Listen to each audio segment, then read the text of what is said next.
Welcome to the Regeneration Podcast. Mike Sauter here with my good friend Michael Martin, and we're with you. We plan to be once a week. You just finished hearing out some intro music there, and what we haven't mentioned in the past 3 installments was the fact that my Goomba here, he's got some connection to that intro music. Tell people about yourself, your background with that, and that piece in particular, Michael. Well, I wrote that piece. You wrote it. Mention to me where the fiddler came from. I didn't know you wrote it. No, I wrote the piece, and that was from I actually wrote that tune for a production of Twelfth Night that I directed of 8th graders. I don't know, 20 years ago, maybe. It's got a high end. That's neat. It's got a high end, yeah. And interestingly, the kid who played Festy the Clown in Twelfth Night and who sang that song, he contacted me recently that he's an actor now, and he was in some production doing something with Twelfth Night, and he wanted to ask if they could use the song because he still sings it to himself. And you told him, no way, there's royalties coming out your ears, right? No, I told, that's right. Yeah, show me the money. That's what I said. That's right. No, I didn't. I said, go ahead. But it's awesome. That particular session right there, when we cut that one with the Corktown Popes, my compatriots, so we got together to do this session, and we wanted to do it as much as possible live, or at least, we did a few overdubs. So I played acoustic guitar. The singer, who doesn't show up on there, sang live.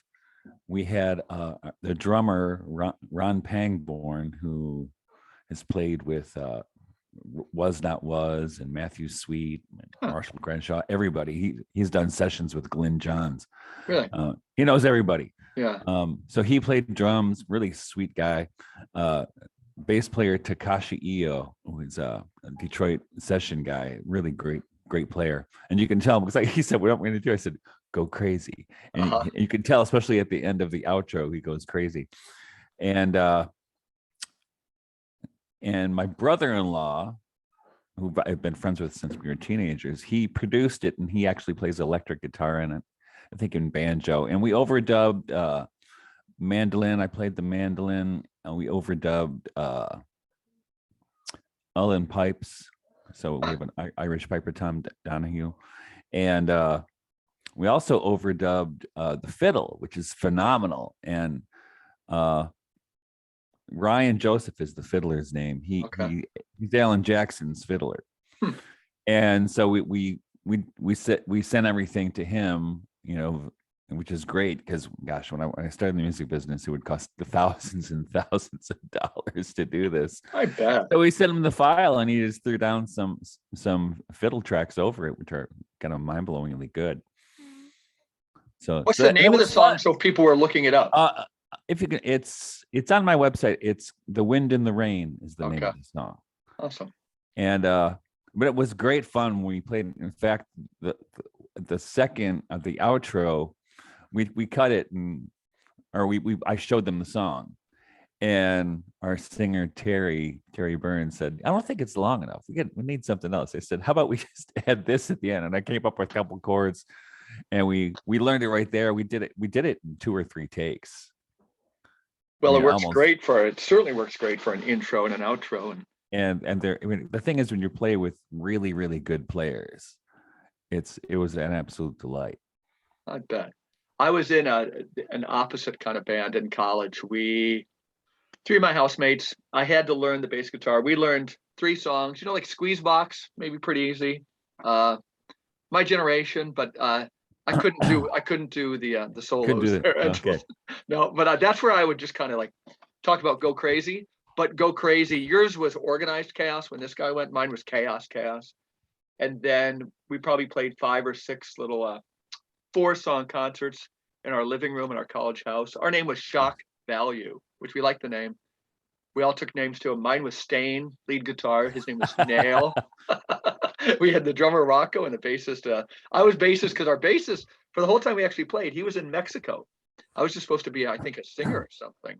But then I learned a a few That's riffs. too funny. Yeah, it is too funny. So today, we're going to introduce a term that I think is going to weave back in many times, and probably because things are hitting maximum velocity here with what's going on in the world, it Or might become a reality. Ludicrous speed. Right? Ludicrous speed. But the key term is parallel polis. Yes. And you wrote a blog entry on that term. Why don't you talk about riff on that for a little bit here? Yeah, well, I mean, it's not my term. I got it from Vaclav Havel and the Czech dissidents of the 70s. First time I was ever published in a national journal, it was in Cross Currents. Are they still around? I know it well. Yeah, I do. Yeah, and this is 1997, and it was not long after the fall of communism in the East, and when Vaclav Havel became the first president of the Czech Republic. But in Czechoslovakia, he was a dissident and had been imprisoned many times. He was a playwright, a real human being. And so in the 70s, he wrote a lot about, he and his friends, actually, is his circle, about this parallel polis, this society within the society that doesn't buy the society in which they were living, and it's in his book, Living in Truth, in English. And I think Rod Dreher, I'm not positive, I think Rod Dreher was somewhat influenced by Vaclav Havel's idea of living. I'm sure in he truth. was. I still haven't read his latest one, Live Not by Lies. I'm sure. I think that's where it comes from. I haven't read it either. But and so and he was, I remember hearing his name a lot when I was in high school. So, I think he says this essay, which I used quite a bit in that blog post, The Power of the Powerless, which I think was published in 78. So I was 15 or so. I remember hearing his name a lot, but not getting it. And then coming to his writing years later, I saw, wow, this guy, not only did he live through it, but but his plan for living through it was to actually live through it. Some people say, like, what, living well is the best revenge, right? It is. And here, I'm gonna give a little quote, which I think might include the blog. This is from The Power of the Powerless. It says, "For what else are parallel structures than an area where a different life can be lived, a life that is in harmony with its own aims, and which in turn structures itself in harmony with those aims? What else are those initial attempts at social self-organization than the efforts of a certain part of society to live as a society within the truth, and thus to extricate itself radically from its involvement in the post-totalitarian system?" And so, I was going through this essay last night and this morning in anticipation of our conversation, and these don't seem dated at all. No. He's speaking directly to the situation I think we're in right now. Yeah. Not only, and I wrote that blog post, I think it was August of 2021. In the middle of the pandemic craziness, right, where it had been extending much longer than any of us thought it was going to go, right? After 14 days to flatten the curve. There's a way to contextualize it too, how these Eastern Europeans, when we were talking yesterday about this, you're going to bring up Czeslaw Milosz as well. Yeah. And I a long time ago read The Captive Mind. I don't have a copy near me, but I had been, in fact, this week even rereading his The Land of Oro. A lot of the same themes. Yeah.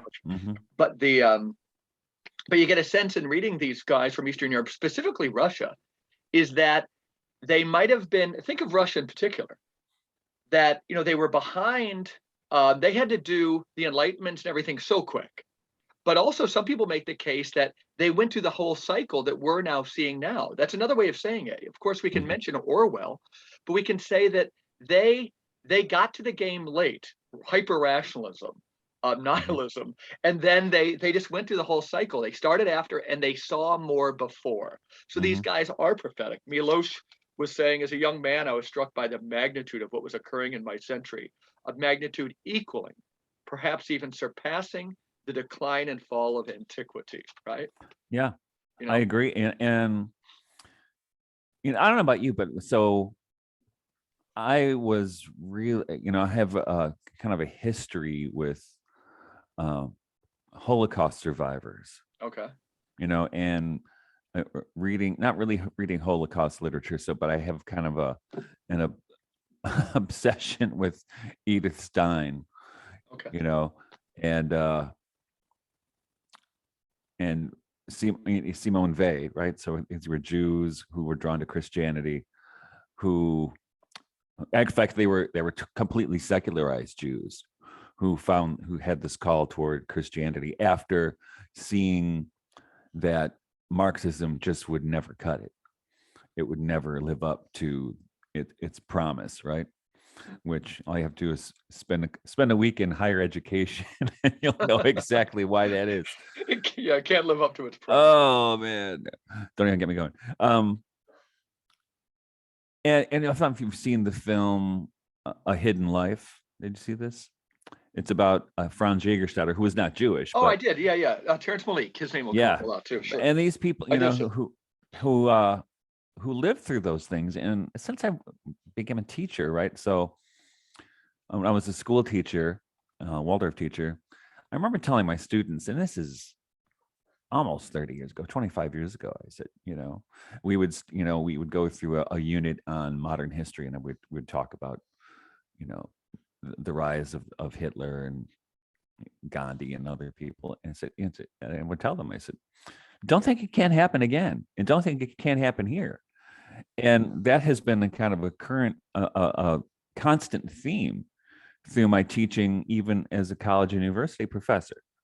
Right. I tell them all, tell these college freshmen and seniors, says, don't think it's not going to happen. Yeah. Don't think it can't happen. It's like all these things were singularities, right? You could look at modern history, I feel sometimes, by saying, because chattel slavery was, nothing else could be slavery.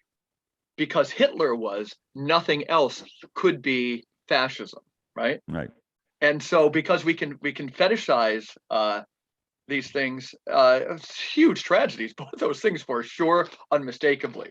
But when there's a certain way of focusing on one particular instance of something that has kind of a funny way of denying exactly what you're saying, that they could be creeping up on us once again. Right. And there was a term in the Soviet era, hypernormalization. In fact, Adam Curtis made a documentary of it, right? Where everything's crazy. Everybody knows everything's insane. Nothing makes sense, but people go along with it as if it did. Yeah. Right. But I've never been the kind of person who can go along with it as if it did. It's a lonely crowd, right? Well, it is, but I think, there are some people who I just can't go along with the crowd. And I just hate, it hasn't been a real smart career move, I just have to say. But I can't do it. I can't. Joy nonetheless. No, agreed. I mean, I can't do it. I couldn't do it in higher education, and I think right now you see hypernormalization in all the craziness around, the so-called gender spectrum, right? Because a lot of people don't buy it, but they won't say anything because they don't want to get canceled or anything. Right. It's not even that they don't buy it. It's just that the language is there, and it feels that seamlessly it's on the news, and then just downstream a little bit, it's just coming out of people's mouths. That's why, when people talk about the next outrage, they're already planning the next outrage. There's all these memes online about the different hats people have to wear, from the hats after Trump was elected, to the hats which have the offensive name, to the different colors we're supposed to brandish, the colors du jour. And it's astounding to watch this parade of things just kind of march by us, isn't it? I think it's probably how you and I got connected in some way. Yeah, because I just can't. I can't believe people believe it. No. And but I think with cancel culture is certainly part of that, right? So all these and they're all I think so much of it is engineered from It some is, place but up you on think like high. there's a metaphysics behind it. Maybe metaphysics isn't the right word, but I was just thinking how I don't know if I can find the exact quote, but I've said it since I used to be in youth ministry that John Paul II said, the greatest heresy in the history of the church was the belief in inevitable progress, right? Yeah. So let's say that was downloaded into people before any of this stuff came upon.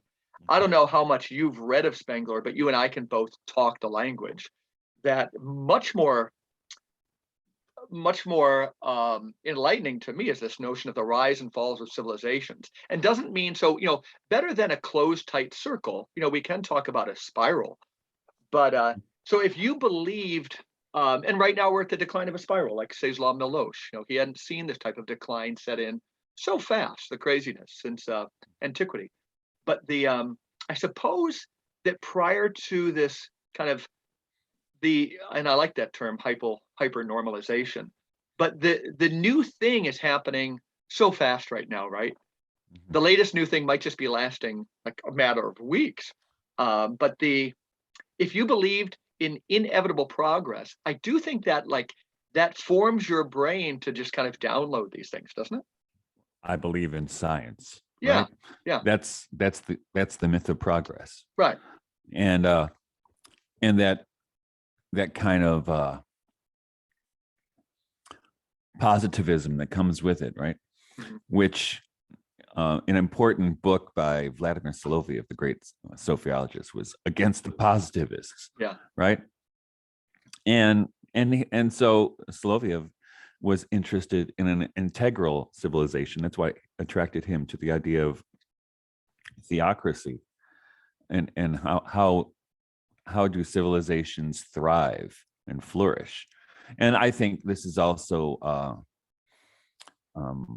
many people, myself included, I think, look back to medieval times, medieval Europe, as and Novalis looked at this. What's his name? John Ruskin looked at the medieval times as maybe not everything was perfect, but you still maintain the idea of a cohesive society centered around, you could either say village life or pastoral, which and of course, and this is one thing that comes up with Havel, is atheism is antithetical to that kind of flourishing.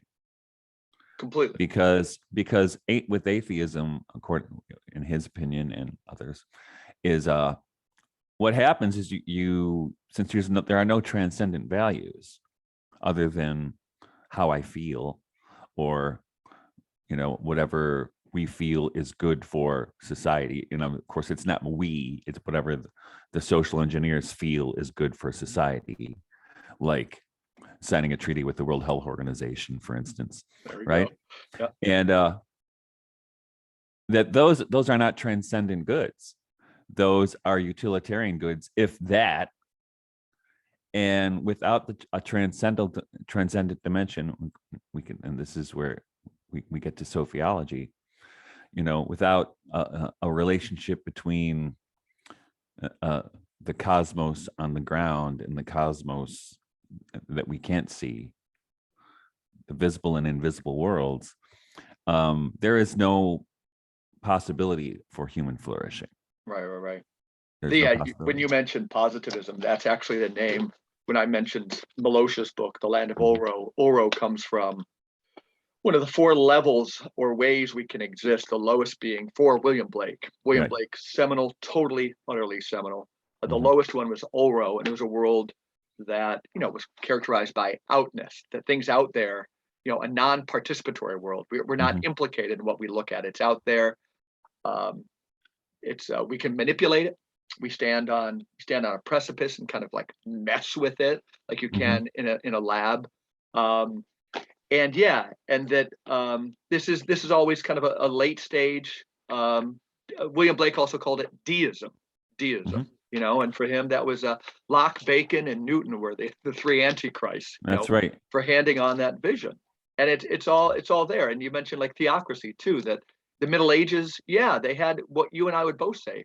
Certain listeners are going to say, "Oh my God, it's those guys! It's those guys." Last episode, you and I might have been having some fun with the distributists a little bit, but there's no desire to go back to the Middle Ages. But what was interesting is that there was indeed a rough sketch there. Kind of an organic society.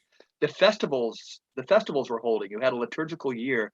You had some relation, a cosmology where man was a microcosm connected to the macrocosm. And when people hear theocracy, you and I cannot blame them for thinking of top-down WHO type of administration, but we're not. In fact, not at all. The word parallel polis is going to mean exactly the opposite.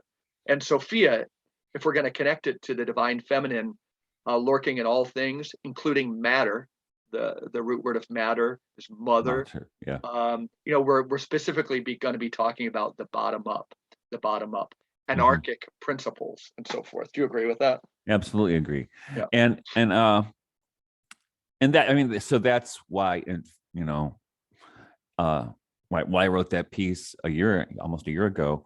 But everything I do, and we've been doing, since I met you at the farm in 2016, is really trying to find ways to organize, or at least initiate or sow the seeds for a parallel polis. Yeah. Because I think a lot of times people just don't think there's any other alternatives to what they're handed, right? No, so what the culture hands them. Right. And so before we talk, tease it a little bit. But if you don't mind following, we're not going to map out our conversation we're going to have, but we're going to say why the top down, I think, doesn't work. But before we kind of dissect that a little bit, or at least I have my own dissection of it, the parallel polis is involving things from the bottom up. Those things mentioned in your blog, CSAs. Say more. So for Havel and his compatriots, it started with them with the arts and with being able to speak. And he gives a great example. Where does it go here? Of a greengrocer, right? Of a guy for the grocery store. And let me see.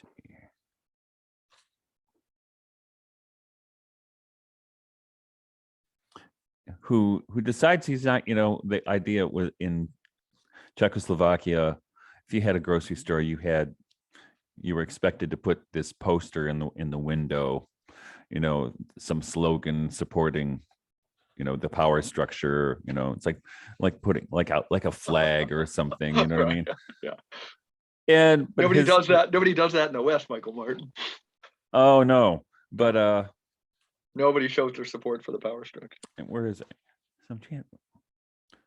So what his thing is then one day the greengrocer decides, no, I'm not going to do this anymore. I'm taking the posters coming out of the window, and I'm not going to tell people what they want to hear anymore, or what I'm expected to say. I'll speak what I think is the truth. And you do that one time, and and it gets easier to do it the next time. And what happens is then, now for Havel, for his expression, since he was a playwright, was through the arts and through writing, right? And through conversation with like-minded individuals. But then there are also other things where he talks about, for instance,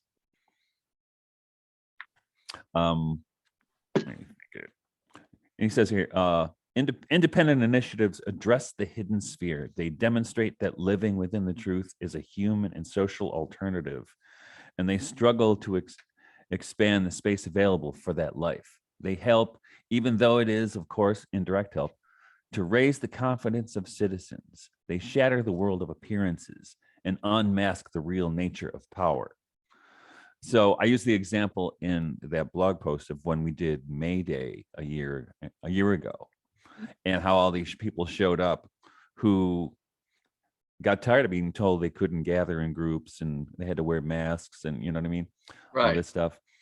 And and that's an example of parallel. That's a perfect example of a parallel polis, is people coming together to live in truth. Yep.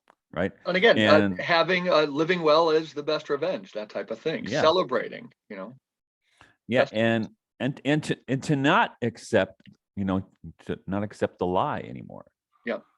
And it's you have to hand it to, as when we talked to Guido a few weeks ago, you got to hand it to the people who orchestrated all these recent social developments, and they're still trying to do it, right? I think this the WHO thing is just the latest installment, and as Guido said, they probably have 10 steps down the road figured out already. He really does think that way, and he might be right. Just as you think something starts fraying, there's this new.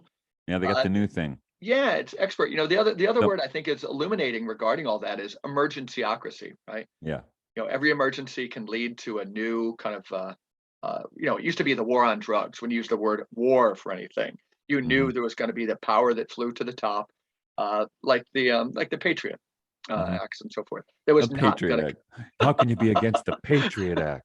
Right, Aren't right. you patriotic? And these freedoms were never ever coming back. And emergencyocracy gets to the same thing, right? You don't even need that same word, war on drugs, war. You just have the emergency du jour, and then there's a power grab associated with that. That's right. The temporary Patriot Act, now in its 21st year. Yeah. Yeah. So people ask why I don't believe anything the government says. Oh, it gets so tricky. The other, the phrase "building the new in the shell of the old," right? That's a simple moniker. Well, you don't think so? Well, I wouldn't say in the shell of the old as much, and this is why I think the parallel idea is interesting, because you're not waiting for the old to die. I mean, Agreed. It might already be dead. So you start to live in truth, and you live in, and you definitely will find people who are also trying to live in the truth. And and I tell people, this might be, your family and one other family at first, but you start where you are. Simple things like barter, right? My wife's a piano teacher, and has been doing that for many, many years. But every so often, not even as an act of defiance, but they are somewhat. We had a neighbor who had dairy cows, and just unpasteurized milk was there. And I'm not claiming to people that I only drink unpasteurized milk, but yeah, sure, she could take that. We have right now, when the kids are away, we just have 7 chickens, but that's way too many eggs for just the 2 of us. So we're giving out eggs or even, selling a few eggs. But a lot of it's through piano lessons in our house, these simple acts that go around.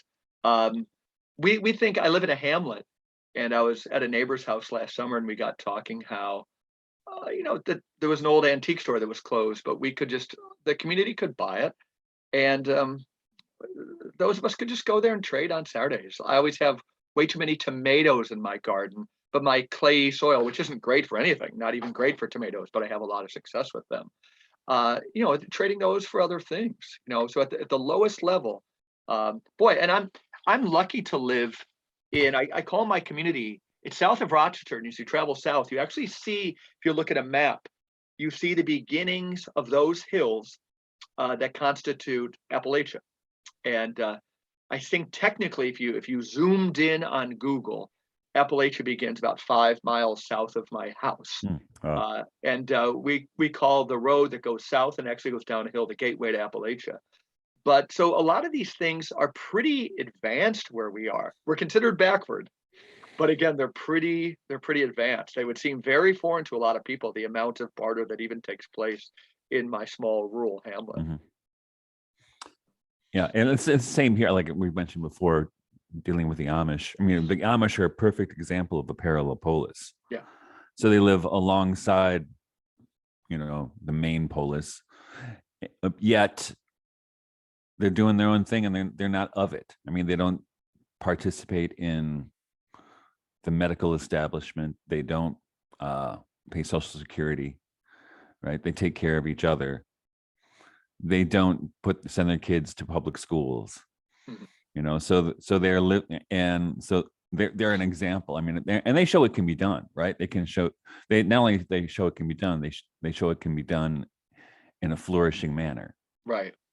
But I think most people are afraid to go there. Most people who aren't Amish, that is. But that's, I think, you know, part of I think there's a kind of romanticism among people who want to go. I'm going to go on a little tour of Amish country. I think Right. probably what's underlying that is, you know, maybe an unspoken desire for that kind of simplicity and authenticity and community. Yeah. That which we don't have in the Right. West, I mean, generally speaking, right? Some people call that the the distinction between nostalgia. It's a nostalgic age for a simpler age. It can be in the microcosm of our own youth, or you can look at somebody like the Amish or go to colonial Williamsburg and feel this wild nostalgia for when everything was more simple. But if the Amish, but if the Amish are doing it now, it's not nostalgia for them, right? I totally agree. That's the thing, and it shows it can be done. Yeah. But it just takes, and it took, and what it took for the Amish took the feeling of persecution to have that happen. And you know, that's one of the things Rod Dreher is always criticized for, is he's kind of paranoid. You know, they're out to get me. Just because they're out to get me doesn't mean you're paranoid. You know. Yeah. But it's interesting. Now here's an interesting sidebar. Now, as you know, I'm a beekeeper, and do you know what propolis is? I do not. Propolis, and they make herbal remedies or homeopathic remedies from propolis. Propolis is bee glue, and they use it. So if you have a hive, you've seen the boxes that people use for beehives, and the bees will glue together those boxes. Which is why when I go out to work with the bees, I have to bring what's called a hive tool to break them open. And sometimes it's really hard to break the seal. And even they glue the frames together. I mean, they're really efficient little guys. But propolis, it's from the Greek. It means on behalf of the city. Propolis. On behalf of the city. Okay. Yeah. Okay. I didn't even begin to break apart those words when you mentioned. Yeah, and I had used the term forever, and I didn't. Then I don't know where I propolis. Yeah. I looked it up, or I did some. I said, does it have something to do with the city? It actually does have to do with the city. You know, so I'm propolis in that way, right? On behalf of the village, of the community, right? Yeah. And that's what Havel was doing, and he was doing it, you know. In fact, I pulled out that old Cross Currents the other day, and the first thing in it is an essay by him. I thought, boy, I've arrived. Yeah. And he talks about he was president of the Czech Republic at this point, and he talks about, he didn't think he'd ever travel outside of his country ever. That he'd ever be allowed to. And the first thing I thought of when I read it today was Justin Trudeau and and keeping people who are unvaccinated from traveling within their own country. Freedom of movement has always been seen, right? People don't get it now. That again, we lose our ability to think, but the fact that like the loss of freedom of movement did not shock people was shocking to me. It's always been stipulated as. Yeah. And I'll read this first part of this. Here's how he opens the essay. And the title of his essay is A Sense of the Transcendent. This was a president of a Western nation. Can you imagine? Right? Yeah. For virtually my whole life, with the exception of a brief period in the late 60s, I was barred from leaving my country. As the long decades went by, I got used to this absurd situation that I simply assumed I would never get to see any other parts of the world. Needless to say, visiting a continent as distant as Australia was, I thought, absolutely impossible. In my mind, Australia was one of those fabulous worlds beyond reach. Worlds one cannot enter, just as one cannot land on a faraway star or step into another country. A few years ago, everything changed. the world opened up to us all, and I, as head of state, began to travel all over the globe. And I don't know about you, but in 1989, at the end of that year, my eldest child was born, and I remember it was maybe a month or 6 weeks before is the Berlin Wall was going down. Yeah. And I remember watching that and thinking, and right around the same time, Nelson Mandela was released. Mm-hmm. And I remember thinking, wow, the world is going to be a better place than it was when I was a kid growing up with the Cold War. Boy, am I naive. No, it's shocking, right? Yeah. One of the, I can't find the actual reference, but I remember reading an article by a guy, Andrei Navrazov, who was talking about Orwell, who said, that this distinction has been in my mind for the past few months, that, this notion that fascism is a boot on your head, right? Or communism, Mhm. I'm sorry, the other. Communism is a boot on your head, reminding you that you're not free. And that we all know the distinction, but fascism is reminding you you're free, but your freedoms are limited. Like, you can still technically walk into a church, but where are Catholic hospitals? What are the restrictions placed on, say, Catholic schools, most of which the leaders of the church have given into without even a fight? Mm-hmm. But fascism is this notion that you're free, but all of a sudden you look around and you don't have these freedoms. Well, anyhow, this guy, Andrei Navrazov, he claimed that Orwell said at one point after writing his books, that said, when this virus of robbing people of their freedoms crosses the pond, meaning the Atlantic, it's going to be 10 times worse because it's going to take the appearance of flies trapped in honey, right? That fly, you're talking about bees. The Mhm. fly that is trapped in honey is totally trapped. It's Mhm. never getting out, but it thinks it's free because it's drunk on the sugar. Yep. And that's what we do see coming around in our time. We're all talking about these freedoms we have, but I look around and I don't see it that much. I don't see it at all. In fact, I see less and less freedom. Yeah. But this is why you you live in truth, Yeah. and to live in truth is to live in freedom. I suppose social conditions might try to limit that freedom, Mhm. but and that's in fact, Bonnie, my wife, and I were when we decided we're going to start doing these festivals, despite all the mandates against gatherings of more than 3 people from your own family, and all the absurdity, right? Total. That we just said we have to do this. We have to. It's not just for us anymore. We have to do this for the world. And you think, so we did this thing. 50 people showed up this year. I think we had 30. It's not really that big of a deal, right? I think I might blog it. I'm lucky if I get really successful blog posts will get 1,000 hits. Uh-huh. Most of them it's 300 if I'm lucky, right?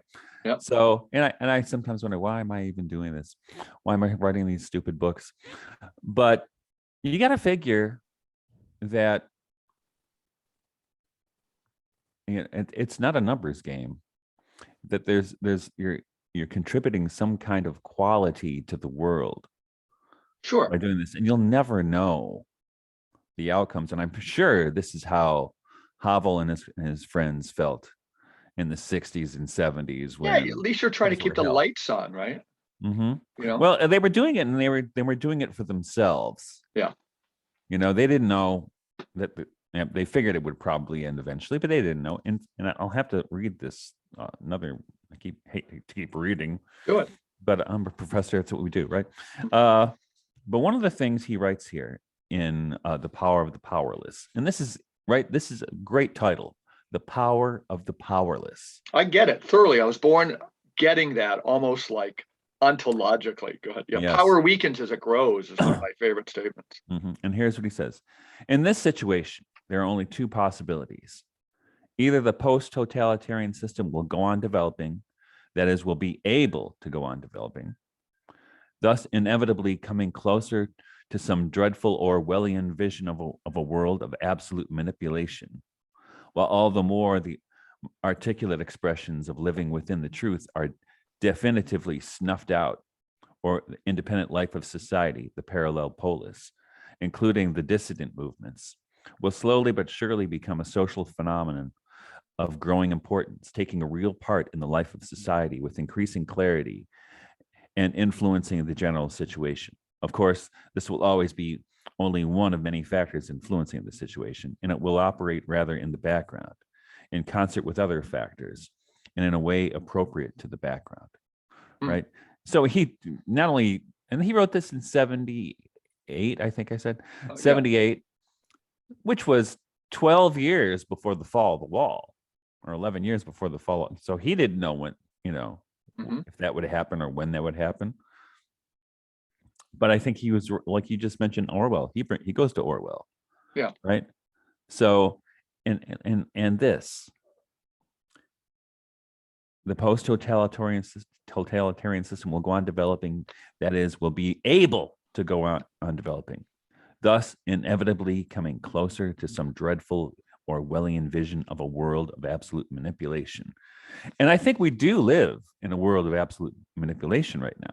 And those propaganda techniques have become so sophisticated and so effective especially in the last 2 years. I mean, I've always known about it, but it became so, and I don't know, you probably feel the same way. It just seems so blatant to me and so phony.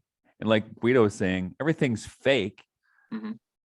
How could most people not see it? And I don't mean most people like, people of, high school education. I mean professors. I mean educated people who are still wearing masks and still getting lined up for the I'm gonna make the case that, just like I try to put, honestly, and I'm not trying to be so magnanimous, but if I really think about it, I think how people kind of fall so fast. Yes, expert. There's a science of propaganda. So everything you said, check, 100%. But the notion that it goes against this bedrock, kind of a default assumption of inevitable progress, science and technology make the world better. The other one that I think allows for this is the opposite of the parallel polis, which is from the bottom up, small acts of defiance, people like faces and names and stories, individual stories. I mean, that's where it's going to begin. The opposite is this notion that, it was a couple of years ago, I went to a lecture here at the college where I work, and it was a visiting professor. And I think he was talking, I want to be honest too, and say that he was talking about world governments because he just thought these things are talked about. It wasn't like a back room. It wasn't the Rockefellers, but he was just talking about, and he was a philosophy professor, how sane it was, because his question that he approached philosophically was that, think about it, friends. He was saying that your local police department, and of course he was thinking about the South, that's in the South. It might have corruption, it might have racists, so you need somebody else to come in and clean it out. But that state that might clean it out might also have corruption. So you need a larger entity to come in there and clean it out. That country that cleans the state out, which cleans the village out, might have some corruption. There could be racist or something. So you got to go in there and clean it out. So his answer was, kind of world governance. And apart from it being the classic example of kicking the can down the road, the fundamental questions are, a couple. One is, who's fundamentally going to police the policemen, even at the top level? I did ask that question, and I can't say his response was that he certainly had never thought of it. But they How could he never thought of that? He never thought of it. I swear to God, he had never thought of it, but he wasn't stunned by it. He was on this trajectory. This scale that I was just describing was obviously like who he had become as a person. Now, the flip side of that, my case for the bottom up, okay, there could be corruption. Why then do I, Mike Sauter, favor the bottom up? And the key word I want to use again is imagination. That when you're dealing at the lower level, you're more likely to know the person. So if I'm dealing with abstractions, whether it be at the state level, the country level, or the World Health Organization level, where you're just dealing with statistics and algorithms and so forth, it's just so easy for those entities you're dealing with not to have reality, right? And I always tell college students that I'm a very rooted person. I've lived in the same town, my same house now for, I think 25 years. I've lived in the same 30 square miles, basically my whole life, that can't tell people how refreshing it is that when I take my car to the mechanic, that he knows who I am. My mechanic, like anybody in this world, could be having a bad day. Now, when I'm having a bad day and I have to do my job, sometimes my job comes off a little more shoddily, right? But so I could call my mechanic and say that my car, I have a flat tire, and he could either do the job well, give it a real good patch, seal, or not. But if I'm just an abstraction to him, it's easier to treat me as an object and do a kind of a shoddy job. But he knows that I'm somebody's father, I'm somebody's husband, and fundamentally that I'm a neighbor. When we take all power and throw it to the top, and I'm trying to make the case again that the people who believe this might be believing it for good reason. So I'm trying to be very concrete. Why the smaller entity works is you're less likely to treat people as things, as statistics, as means, not ends, as data, right? So the fundamental thing in so many of my writings at Front Porch Republican, I've never seen it displayed so well. As you mentioned, Terrence Malick, but it was the movie The Third Man. Graham Greene, the great Catholic novelist, wrote the screenplay, and it was just there in front of me where Orson Welles, who plays the villain Harry Lime in post-World War II Europe, is watering down penicillin, and potency is big, whether it's herbalist drugs or pharmaceuticals.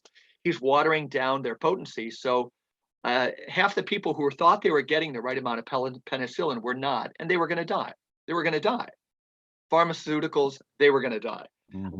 And the point, somebody confronts me at the top of this big Ferris wheel in post-war Austria to the background of zither music in this old black and white novel or movie, and said, do you realize what you're doing? Do you realize what you're doing, that people are going to die? And the villain, Harry Lime, played by Orson Welles, looks below him, and he tells his antagonist there, the person who is kind of tracking him, and says, look, what's beneath you? What do you see down there? And the answer was dots, and the classic case was that these dots were people. But this philanthropist, this humanitarian, had no problems, said, what happens if you erase half those dots? Does it really change anything? But this is the evil of our time. This is the evil of throwing all the power to the top. And the opposite is imagination, that putting yourself into another person's place. You and I both know the famous definition of sin for Valencian Tomberg is, we know we're in sin when we say, me real, you shadow. When we can turn the other human face in front of us that has a story and a background and turn it into a shadow, then we're in sin. And when you and I talk about sophiology, or we use the word that's banal in one sense, but the real, we're talking about the antithesis of this, where the things around us are shining in all their, as Blake says, their minute particularity, their minute particulars. And that's why we got to devolve power from the top down. And that's why Parallel Polis makes sense. I mean, and not only does it make sense, but it diffuses power.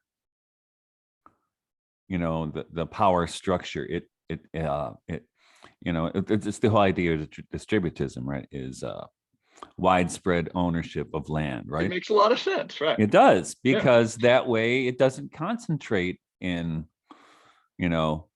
land barons or Bill Gates gathering up all the farmland or whatever it happens to be, right? And that's where human flourishing starts. It's and do you really need all this stuff? I mean, that's with the Amish. I mean, people, I think very, very often think the Amish are not what the Amish really are. I mean, the Amish I know use phones. Not all of ours. Ours will, and I don't mean this to berate them.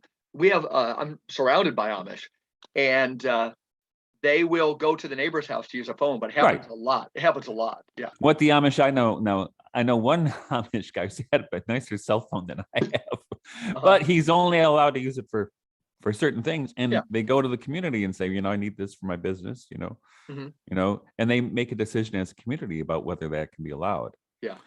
Just like, if you've seen the film, what is it called? Oh, I can't remember the name of them. It's about this Carmelite monastery in London. I have a copy of it. I can't remember the name of it, but in there, this guy worked for years trying to get the nuns to let him interview them, and they put him off for a long time, but they finally agreed to let him in. And he just filmed them over the course of a year, and he had occasional interviews with some of the sisters. And one of the sisters was talking about, they had to come to a decision about whether they should allow television, because we could just restrict it to only watching videos, but then they decided that it would compromise their contemplative lives too much and they shouldn't do it. Though at least one of them, they had one computer so they could be on the internet, because their money-making activity was actually they made the host for mass. Mm. So you would get those big bags of hosts you get in Sure. Roman Catholic churches. Yep. They made them. So they had to have internet access so people could make orders, or churches could make orders and stuff like this. But it was very, it was community driven. So in a way, the Amish are kind of like a bigger version of that monastery. Did the Right, the monastery Amish get a community. TV or no? No, they never got one. Yeah, so may have mentioned in a previous installment, but for a number of years I've been associated with them for a long time. They're neighbors, but the Trappist monastery, the Abbey of the Genesee, and I was the retreat house manager for a number of years.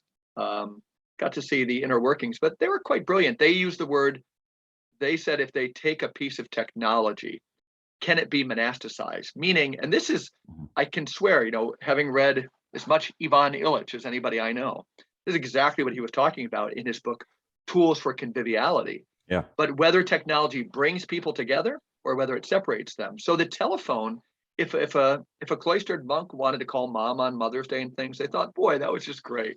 Not a huge problem. Other technology, but they see again, in general, does it fracture community or bring them together? Mhm. B, under what conditions? That does it bring people together or beyond which it fractures? And that's the internet. They use a little bit of internet. Beyond a critical mass, though, it's going to fracture. But the TV they brought in, boy, and that didn't last long at all. They found themselves, talk about amusing yourselves to death. They Mhm. fired the bad boy up, and they saw all these passive spectators. And then they put it in a closet and they pulled it out for some 9/11 coverage, maybe a papal election here or there. They watch a couple of movies, but in the week between Christmas and New Year's. But the TV, they thought if they had never heard the term, they would have recoined the term idiot box. It was so Yeah. damaging. Well, it was interesting. Bonnie and I were when we were driving yesterday through the countryside, and there's a new Amish community not too far away. And she just happened to observe that,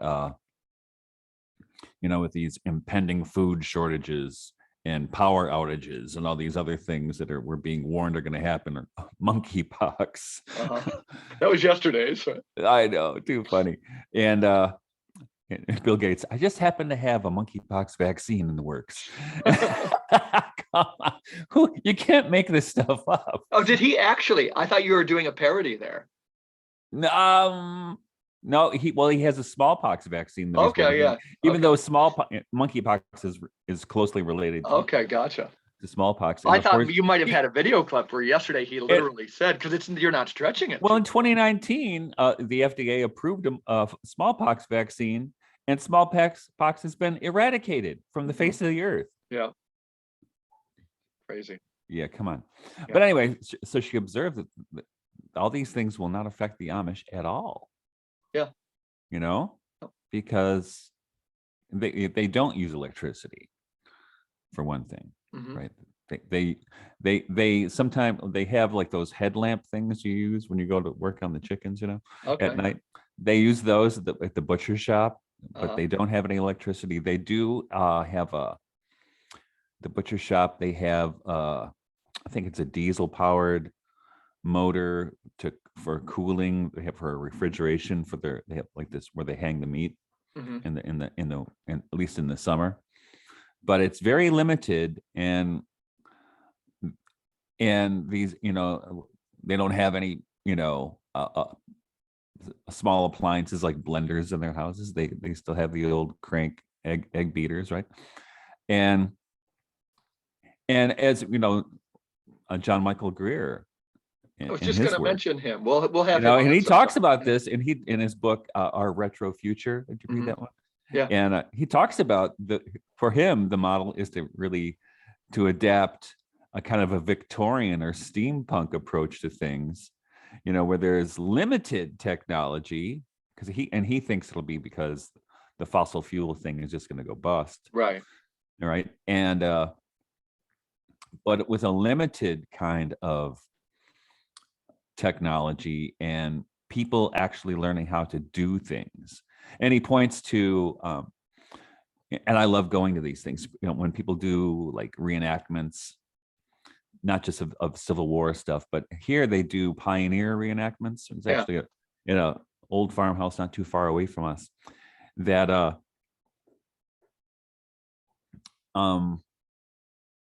you know, so people there know how to they have demonstrations on shearing sheep and, you know, drying fish and drying meat and other kinds of things that pioneers would have done. And if you go into my barn, I mean, my house was built by hand, which is amazing. You know, Mine was too.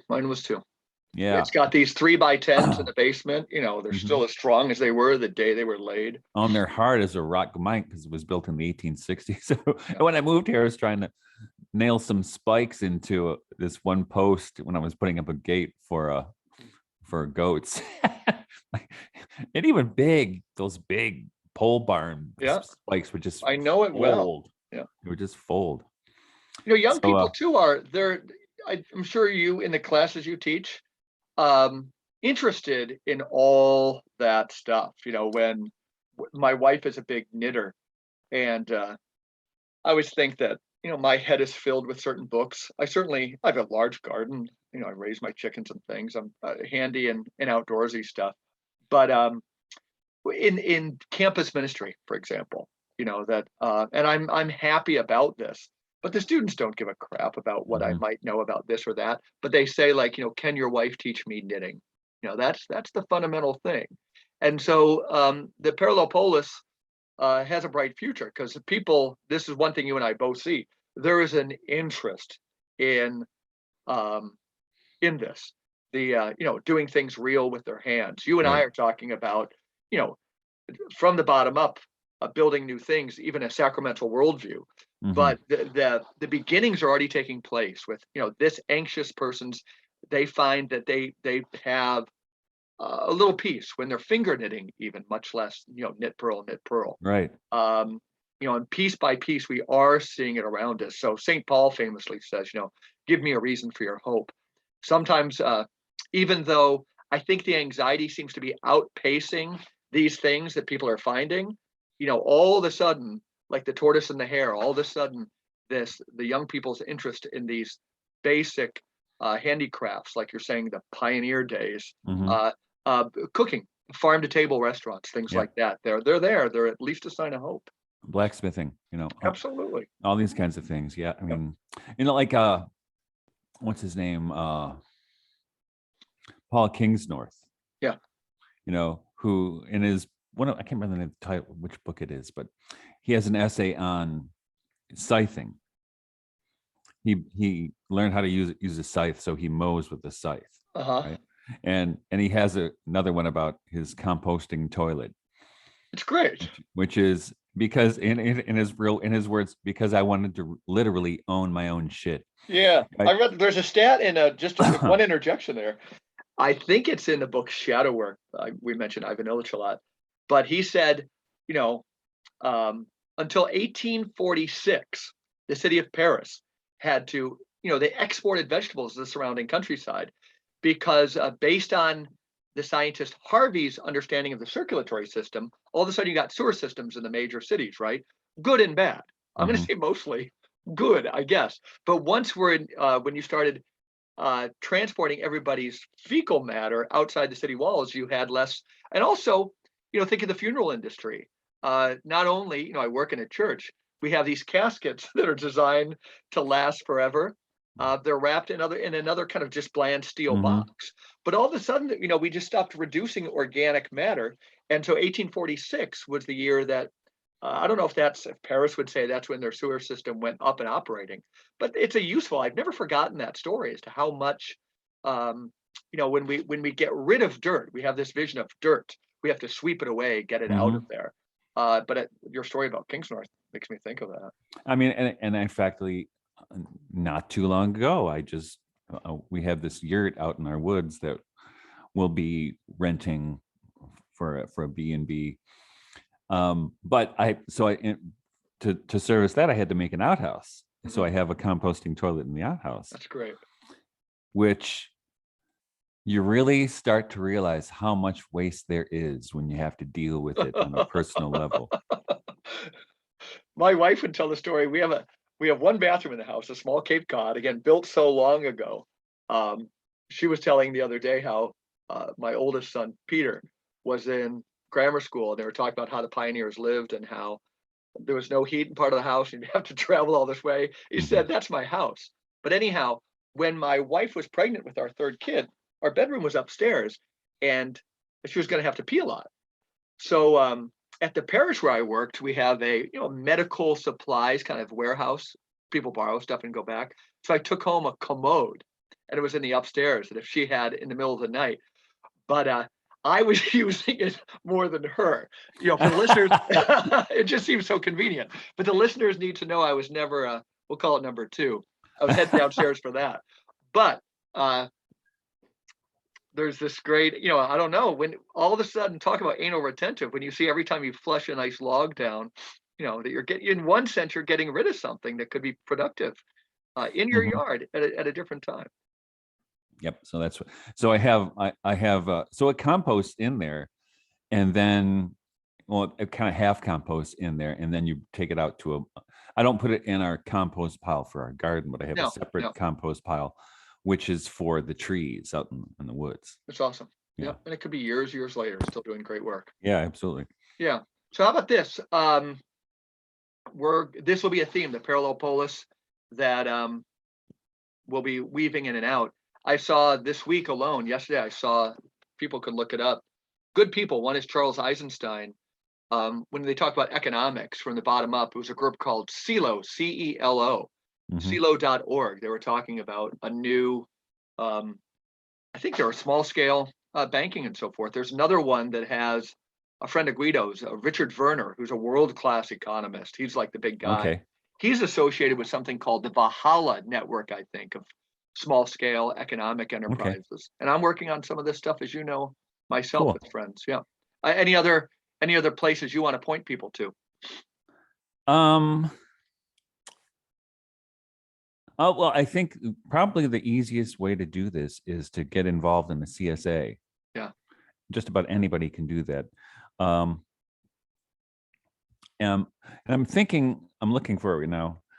Pete Seeger, he has a great quote about the village. I don't know if I can pull it out of here. But what he said, people accused him of being progressive or liberal. And he said, no, I'm not. I'm conservative. But I'm the kind of conservative that wants to go back to the village where we take care of each other. Absolutely. I said the same thing too. I want to conserve topsoil. I want to conserve young men's lives from dying in stupid wars overseas. I want to conserve some values and so forth. Absolutely. And so that is and the thing is, people I think get overwhelmed because they think that can never going to happen. It can never do this. It's too much. But you start, slow and steady wins the race. Amen. You start where you are. As Bill Kaufman famously says about Booker T. Washington, it's a great quote for localists, and I think it's attributable to Booker T. Washington. Eventually you put down your bucket and you sit there, and at that point you just start doing something local around you. That's all it is. Yeah. And I'm really inspired. One of my neighbors, Brent, he's got a bigger farm than we do, but he's really working so hard because he just bought this land. I think it was reclaimed farmland. It was really pretty wasted, but he's reclaiming it and really doing wonderful things with planting chestnut trees and all kinds of different natives. In fact, I texted him the other day because I wanted to know where he got his pawpaws from. So, and he told me, and I went and I got a bunch of pawpaws yesterday, which I'm going to plant probably tomorrow. But there, slow and steady wins the race. That character in Owen Barfield's Eager Spring, if you've read that. I have not read that one. Okay, well, it's really there's some stuff that feels dated, but it's an excellent book on the environment, but and very cheap. But the hero is really just an old guy who's planting trees. He just has he picks up acorns and plants them, and then at the end he gets called to do a very kind of a self-sacrificial act. But his fight against the machine was planting trees. Yep. Johnny Appleseed. Right, Johnny Appleseed. And that great essay that John Michael Gray wrote about Johnny Appleseed, right? Yeah. And that's where it is. I mean, that's where it starts. I mean, you don't have to have it all figured out. Somebody shares a birthday with Johnny Appleseed, September 26th. His name is Mike Sauter. Oh, really? On that note, yeah. So we'll be signing off for the Regeneration podcast, and we will see everybody again next week. Take care, everyone. Yeah, see ya.